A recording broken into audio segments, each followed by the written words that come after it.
What's the meaning of brain surgery?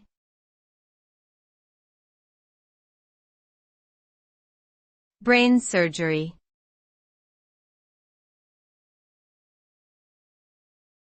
Brain surgery.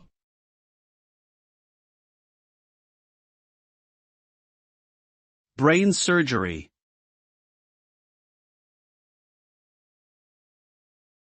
Brain surgery.